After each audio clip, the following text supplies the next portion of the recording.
උද්ධමනය 10%ක් වෙන අවස්ථාව සලකමුකෝ. උද්ධමනය 10%යි. උද්ධමනය 10%ක් වෙනවා කියන එකේ අදහස දැන් රුපියල් 100ක් වටින බඩු මල්ල අනාගතයේදී රුපියල් 10කින් වැඩි වෙලා 110ක් ඕනේ වෙනවා ගන්න.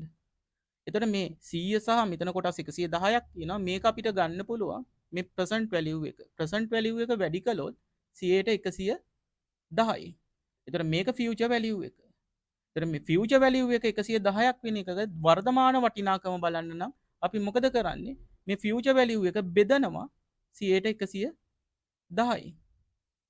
එතකොට මේ විදිහට අපිට ප්‍රසන්ට් වැලියු එකයි ෆියුචර් වැලියු එකයි ගණනය කරන්න පුළුවන්. ප්‍රසන්ට් වැලියු එක දන්නවා නම් 110න් ගුණ කරනවා. එතකොට ෆියුචර් වැලියු එක තියෙනවා නම් ප්‍රසන්ට් වැලියු එක හොයන්නේ 110න් බෙදලා. එතකොට අවුරුද්දකටනේ. මේක අවුරුදු දෙකක් වුණොත් වෙන්නේ නැවත මේක වැඩි වෙනවා 110යි. 110න් වැඩි වෙනවා. එතකොට 110න් මේ 110 110න් වැඩි කළොත් 121ක් එනවා. ඒ කියන්නේ අවුරුදු දෙකකට පස්සේ නව ෆියුචර් වැලියු එක අවුරුදු දෙකකට පස්සේ නව ෆියුචර් වැලියු එක 120 වෙන 21ක් වෙන එක දැන් වටිනාකම හොයන්න නම් මුලින්ම කරන්න ඕනේ මේක 110න් බෙදන එක. බෙදන්න ඕනේ. ಗುಣ කරන්න නෙමෙයි ඕනේ බෙදන්න ඕනේ. එතකොට ඒ බෙදුවට පස්සේ එකපාරක් බෙදුවට පස්සේ ලැබෙන්නේ ඒ කියන්නේ අවුරුදු දෙකකට පස්සේ නම් කලින් අවුරුද්දේ වටිනාකම.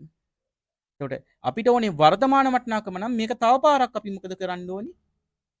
110න් බෙදන්න ඕනේ. එතකොට අපිට ලැබෙනවා මේ 100 කියන එක. මේකේ සරල අදහස 100ක් වටින එකක් 100ක් වටින බඩු මල්ල අවුරුදු දෙකකට පස්සේ රුපියල් 121ක් වෙනවා කියන එක. එතකොට ඒකේ ෆියුචර් වැලියු එක 121යි. ඒ කියන්නේ ඒක වර්තමාන වටිනාකම. අනාගතයේදී රුපියල් 121ක් වර්තමාන වටිනාකම හොයන්නම් අපි මොකද කරන්න ඕනේ? 110න් එකපාරක් බෙදනවා. එතකොට අවුරුද්දකට පසු ඒකේ වටිනාකම එනවා. තව පාරක් අපි මේක බෙදුවොත් 110න් වර්තමාන වටිනාකම එනවා. මේ වර්තමානයේ අවුරුද්දකට පස්සේ අවුරුදු දෙකකට පස්සේ. එතකොට ඔයාලට පේනවා මෙන්න මෙතන මේ 110න් බෙදෙන එක දෙපාරක් දෙවනි බලය කියලා ගන්නවා මේ වගේ එක. ඔන්න ඔය කතාව තමයි වෙලා තියෙන්නේ. එතකොට මේ 121 බෙදුවා නම් 110 දෙවනි බලයෙන් උත්තරය ලැබෙනවා.